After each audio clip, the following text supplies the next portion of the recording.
I give the floor to His Excellency, Mr. Ahmed Attaf, Minister for Foreign Affairs and National Community Abroad of Algeria. شكرا السيد الرئيس. لا أجد خير. Thank you, President. At the outset,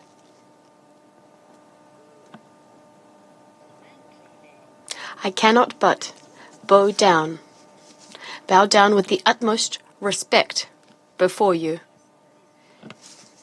Thank you for paying tribute to 178 UNRWA staff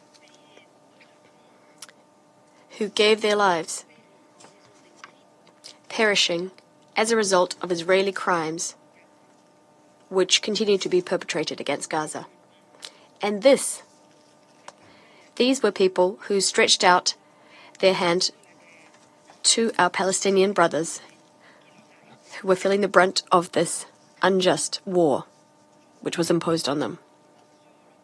Furthermore, Mr. Philippe Lazzarini, Commissioner General, I would like to pay tribute to you and to all UNRWA staff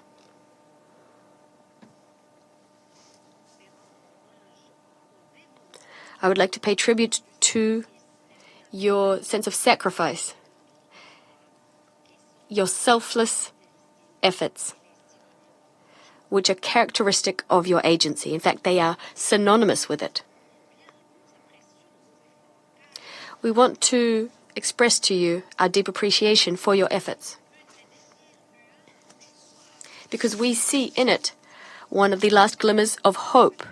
Now, this hope is being diminished, and yet the Palestinian people is clinging on to this hope throughout the tragedy it's living through.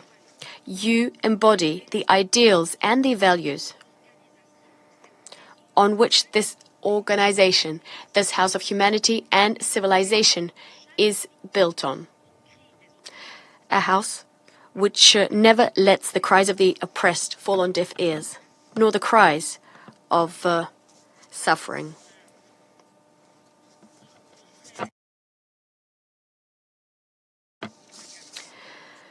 Nor to the cries and wailing of our brothers who have fallen in Gaza.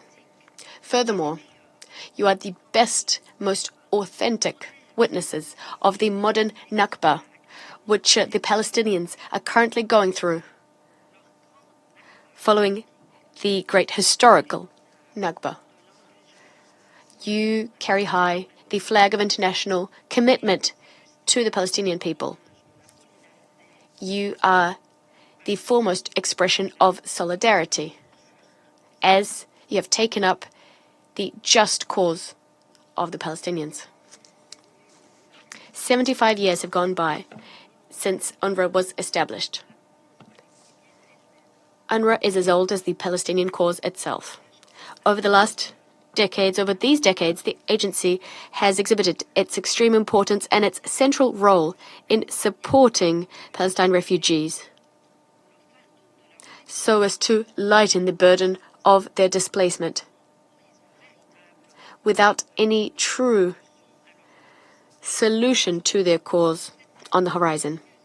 Today, as things stand, this UN agency is being subjected to flagrant attacks. It's being targeted in a shameful way.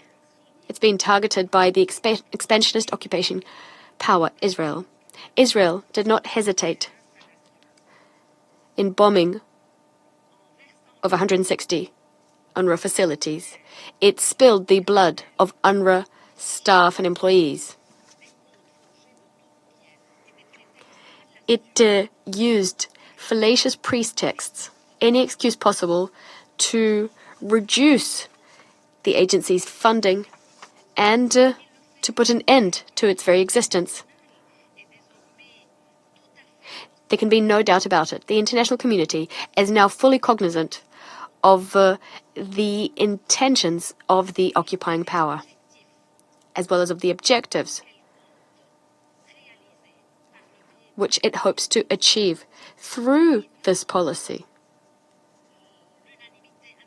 a policy which is at odds with the international solidarity that is UNRWA's mandate. And we saw this at the General Assembly just a few months ago. UNRWA is indeed being targeted because it reflects the very characteristics of Palestine refugees. These refugees have their own agency, an agency which meets their needs, in contrast to all other refugees the world over. UNRWA is also being targeted because it is inextricably linked to Resolution 194, as well as other resolutions which enshrined the rights of the Palestinian people to return home, to go back home to their territory, to go back to their homeland.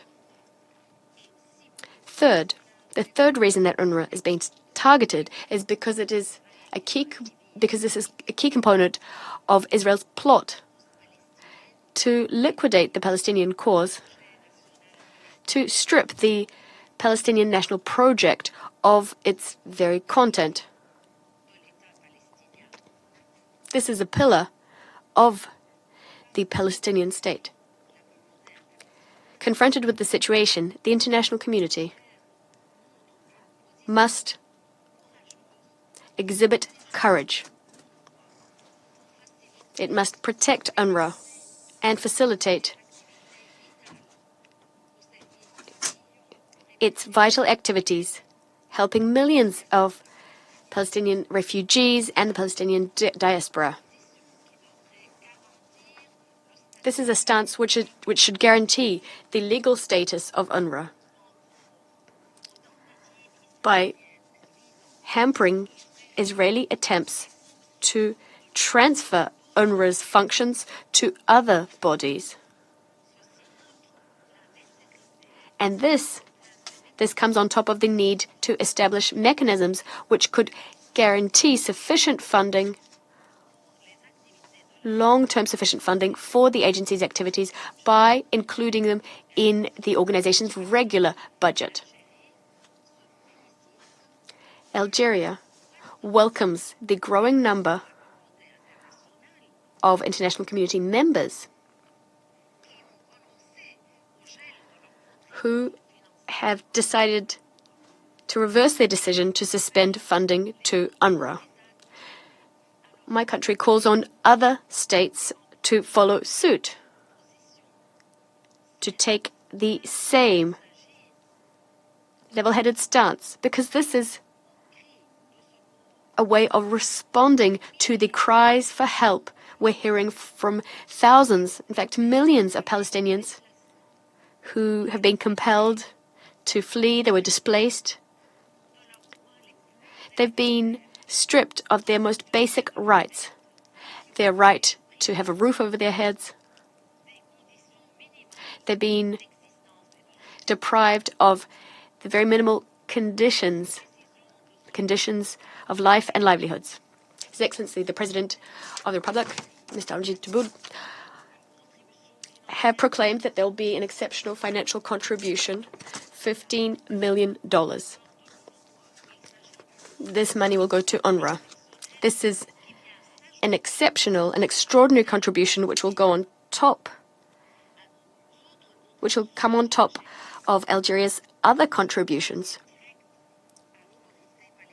which have been provided directly to the Palestinian Authority. We believe that we are truly duty-bound, that we have a responsibility to honor this pledge, and the same can be said for other members of the international community. We are unswervingly convinced that UNRWA must continue its work as long as there are Palestine refugees. And in fact, the return of Palestinian refugees is an inalienable right, which cannot be denied. It cannot be preempted. Furthermore, the Palestinian cause is indivisible. It is comprehensive. It cannot be dismembered and nor divided. We are similarly convinced that Israel's expansionist occupation cannot continue in defiance of the entire international community. Because the two-state solution cannot be held hostage by the dithering, by the manipulation that the occupying power is engaged in. The international community cannot be taken prisoner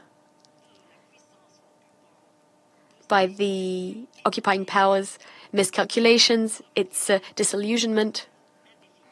This cannot go on indefinitely. The international community must make its voice heard.